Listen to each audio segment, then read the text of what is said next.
ரிஷபராசி அன்பு சொந்தங்கள் அனைவருக்கும் வணக்கம். ரிஷபராசிக்காரங்க எல்லாரும் எப்படி இருக்கீங்க? ரிஷபராசிக்காரர்கள் எல்லாரும் சாதாரணமானவர்கள் கிடையாதுங்க. வேகமும் துணிச்சலும் விவேகமும் உங்களோட இயல்புங்க. ஆனால் அந்த வேகத்திற்கு சரியான வழிகாட்டுதல் இப்போ உங்களுக்கு கிடையாது. எப்போ நல்ல மாற்றம் வரும் அப்படின்னு எதிர்பார்த்துக்கிட்டு இருந்த உங்களுக்கு இப்போ உங்களுக்கு ஒரு மாற்றம் வரப்போகுதுங்க. இந்த உலகத்தில் நம்ம எத்தனை தான் முயற்சி செஞ்சாலுமே, எந்த ஒரு நல்ல காரியம் ஆரம்பித்தாலுமே நம்மளை காத்து வழி நடத்துகிற ஒரு சக்தி இருக்குது அப்படின்னு நீங்கள் நம்புறீங்களா? அதுதாங்க நம்மளுடைய குலதெய்வம். வாழ்க்கையில் பல தடவை நமக்கு தெரியாமலேயே நமக்கு வர்ற நல்ல விஷயங்கள் எல்லாமே உடஞ்சி போயிருக்கலாங்க. கடைசி நிமிஷத்தில் அதற்கான வழி திறந்திருக்கும். அதுக்கு பின்னாடி குலதெய்வ அருள் மட்டும்தாங்க இருக்குது. இந்த பலனுடைய விஷயங்கள் எல்லாமே உங்களுக்கு பலன் தரணும்னு நினச்சிங்கன்னா இந்த நிமிஷமே ஒரு சின்ன விஷயம் நீங்கள் கண்டிப்பாக செய்யுங்க.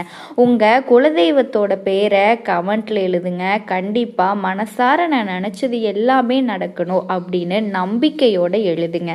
அந்த நம்பிக்கை தாங்க இந்த பலனினுடைய ஒரு முழு சக்தியாகவே இருக்க போகுது.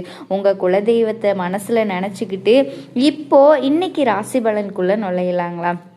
ரிஷபராசி அன்பர்களே, ரொம்ப நாளாக மனசுக்குள்ள ஒரு பெரிய பாரத்தை சுமந்துட்டு இருக்கீங்களா? என்னடா வாழ்க்கை இது அப்படின்னு, எப்படி தான் இப்படி நமக்கு மட்டும் போயிட்டுருக்கு, எதுக்கு தான் இப்படி ஒரு வாழ்க்கை இருக்குன்னே தெரியல அப்படின்னு புலம்பிக்கிட்டு இருக்கீங்களா? உங்களுக்கான பதிவு தாங்க இது. இனி வரக்கூடிய நாட்களில் உங்கள் வாழ்க்கையில் மிகப்பெரிய மாற்றம், சொல்லப்போனால் தடம் புரளும் அளவிற்கு ஒரு சம்பவம் நடக்க போகுதுங்க. அதை பற்றி முழுமையாக ஆணித்தரமாக பேச தான் நான் வந்திருக்கேன். நான் சொல்கிறது 100க்கு 100% நடக்குங்க. ஏன்னா கிரக நிலைகள் அப்படி ஒரு வலுவான கட்டத்தில் இருக்குது. கொஞ்சம் கூட மனசு விடாமல் முழுசாக கேளுங்க. ஏன்னா இது உங்கள் வாழ்க்கையோட ஆணி வேறு அசைக்க போகிற ஒரு விஷயங்க.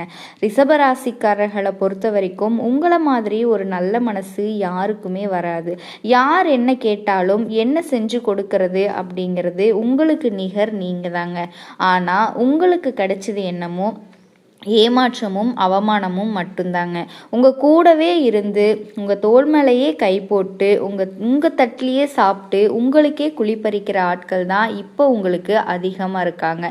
நீங்கள் ரொம்ப நம்பினவங்க, இவங்க நமக்கு கண்டிப்பாக துரோகம் பண்ண மாட்டாங்க அப்படின்னு உசுராக நினச்சவங்க தான் உங்களுக்கு மிகப்பெரிய வழியை கொடுத்துருப்பாங்க. இனி வரக்கூடிய நாட்களில் உங்களை சுற்றி நடக்க போகிற விஷயங்கள் உங்களை கொஞ்சம் கொஞ்சமாக உலுக்கி எடுக்க போகுது. நீங்கள் எவ்வளவு பேருக்கு நல்லது பண்ணியிருப்பீங்க, கையில் காசு செலவு பண்ணி உதவி செஞ்சுருப்பீங்க. அவங்க கஷ்டப்படுறப்போ நீங்கள் போய் முதலாளாக நின்றுருப்பீங்க. ஆனால் உங்களுக்குன்னு ஒரு கஷ்டம் வரும்போது யார் ஒருத்தரும் நிற்க மாட்டாங்க. இதுதாங்க ரிஷபராசியினுடைய தற்போதைய நிலைமை.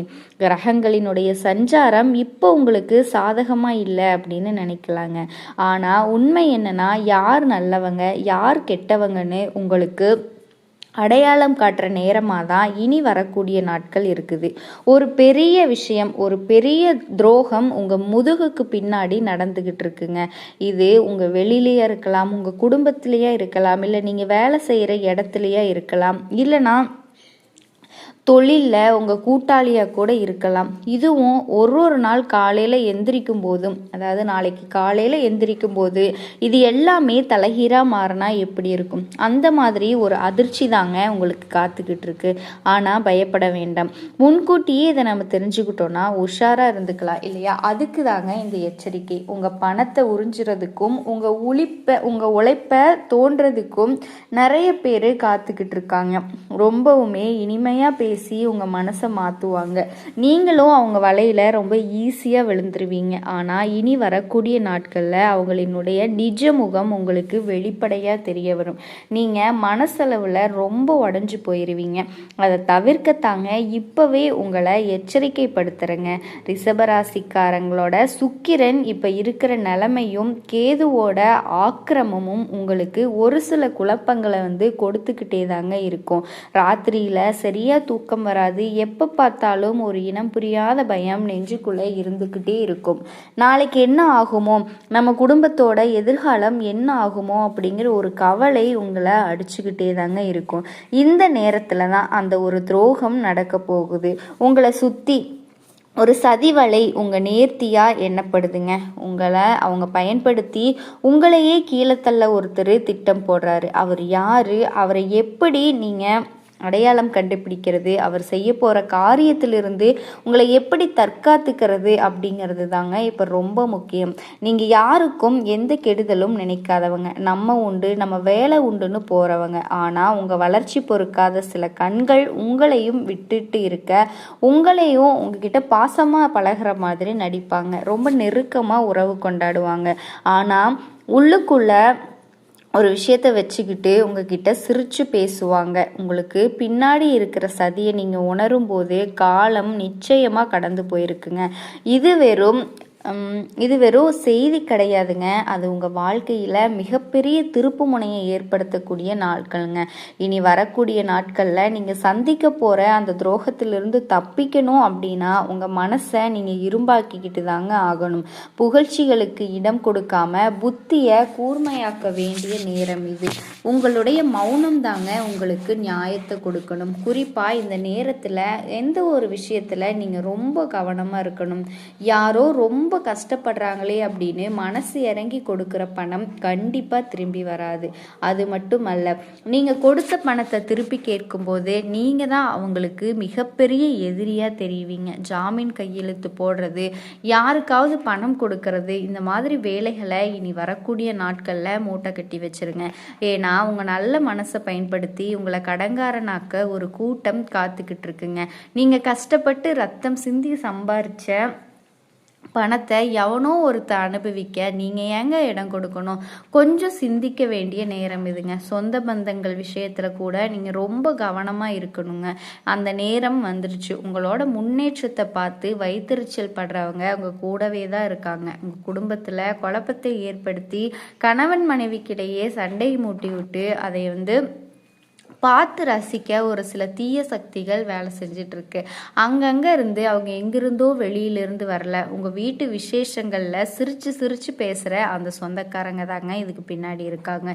இவங்களினுடைய சுயரூபம் ஒன்றா வெளியே வர ஆரம்பிக்கும். அப்போ நீங்கள் ஆச்சரியப்படுவீங்க, இவங்கெல்லாம் நமக்கு இப்படி செஞ்சாங்களான்னு உங்களால் நம்பவே முடியாதுங்க. தொழில் செய்கிற இடமா இருந்தாலும் சரி, நீங்கள் வேலை பார்க்குற இடமா இருந்தாலும் சரி, உங்களுக்கு கிடைக்க வேண்டிய அங்கீகாரம் வேற ஒருத்தருக்கு போயிட்டுருக்கும். நீங்கள் ராப்பகலாம் முழிச்சு கஷ்டப்பட்டு அதோட பலனை வேற யாரோ ஒருத்தர் சுலபமாக அனுபவிப்பாங்க. உங்கள் மேலே அதோட வீண்பழி சுமத்துறதுக்கே சில பேர் காத்துக்கிட்டு இருக்காங்க. நீங்கள் அந்த தப்பை செஞ்சுருக்கவே மாட்டீங்க, ஆனால் நீங்கள் தான் அந்த தப்பு செஞ்சீங்க அப்படின்னு நிரூபிக்க ஒரு பெரிய சதி நடக்குங்க. இந்த மாதிரி நேரத்தில் கோவப்பட்டு வார்த்தைகளை விட்டுறாதீங்க. ரிஷபராசிக்காரங்களுக்கு கோவம் வந்ததுன்னா என்ன ஆகும்னு எல்லாருக்குமே தெரியுங்க. ஆனால் இப்போ நீங்கள் கோவப்பட்டால் உங்களுக்கு தான் அது பெரிய சிக்கலை கொண்டு வந்து தரும். ரொம்ப அதிகமாக சாதிக்க வேண்டிய நேரம். தேவையில்லாத சிந்தனைகளை மனசுக்குள்ள ஒரு கோபம் விரக்தி நிலையில் இப்போ இருப்பீங்க. எதை தொட்டாலும் எதை செஞ்சாலும் அதில் ஒரு தடை தாமதம் வந்துக்கிட்டே தாங்க இருக்கும். இதையெல்லாம் தாண்டி நீங்கள் ஜெயிக்கணும். உங்கள் ஆரோக்கியத்துலேயும் கொஞ்சம் அக்கறை காட்டுங்க. மனசு சரியில்லாதப்போ உடம்பு தானாக சோர்ந்து போயிடும். சாப்பாடு விஷயத்தில் கவனமாக இருங்க. இனி வரக்கூடிய நாட்களில் இந்த சம்பவத்தை எதிர்கொள்ள உங்கள் உடம்பும் மனசும் ரொம்ப வளமாக இருக்கணும். எந்த பிரச்சனை வந்தாலும் சரி, அதை சமாளிக்கிற சக்தி உங்களுக்குள்ள இருக்கு அப்படிங்கிறத நீங்க முதல்ல நம்பணும். திரும்பவும் சொல்றேங்க, இது சாதாரணமான நேரம் கிடையாது. உங்களுக்கு நடக்கிற அந்த துரோகத்தை கண்டிப்பா நீங்க சந்திச்சுதான் ஆகணும். அதுல இருந்து நீங்க தப்பிக்க முடியாது. ஆனா அது கொடுக்கிற வலியை குறைக்கிறதுக்கு உங்களை நீங்களே முன்கூட்டியே தயார்படுத்திக்கலாம். யாரோ உங்களுக்கு துரோகம் பண்ணிட்டாங்களே அப்படின்னு அழுது புலம்புறதை விட இவ்வளவு நாள் இந்த மாதிரி ஆட்களை நம்ம எப்படி நம்பணும் அப்படின்னு நினச்சி உங்களுக்கு நீங்களே ஒரு பெரிய பாடமாக கற்றுக்க போகிறீங்க. இந்த வழிகள் உங்களுக்கு நல்ல வழியை காட்டப்போகுதுங்க. அதனால் எதை பார்த்தாலும் அதை நினச்சி கலங்காதீங்க. எதை நினச்சாலும் எந்த துரோகத்தை சந்திக்கிறப்பமோ உங்கள் பக்கம் நியாயம் இருக்கிறப்போ நீங்கள் யாருக்குமே தலைகுனிய வேண்டிய அவசியம் கிடையாது. உங்களுக்கு நடக்க போகிற இந்த துரோகம் உங்களை போட நினைக்கிற ஒரு பெரிய சக்தி நாளைக்கு இனி வரக்கூடிய நாட்களில் இருக்க போகுதுங்க. நான் இவ்வளவு சொல்லிட்டு இருந்த அந்த திருப்பு முனை நாளைக்கு உங்கள் கண்ணு முன்னாடி நடக்க போகுது. ஆனால் ரிஷபராசிக்காரங்க என்றைக்குமே விழுந்து போகிறவங்க கிடையாது. உள்ளுக்குள்ளே இருக்கிற விடாமுயற்சி தான் உங்களை தூக்கி நிறுத்த போகுது. அந்த விஷயத்தை எல்லாத்தையுமே தைரியமாக தாங்கி நின்று முன்னேற்றம் வரணும் அப்படின்னு எதிர்பார்த்து வாழ்ந்தீங்க அப்படின்னா நிச்சயமாக உங்கள் வாழ்க்கையில் வெற்றி தாங்க கிடைக்கும். அந்த குலதெய்வத்தோட ஆசீர்வாதத்தினால ரிஷபராசிக்காரர்கள் எப்போவுமே சந்தோஷத்தோடவும் மனமகிழ்ச்சியோடவும் இருக்க மனசார நானும் வேண்டி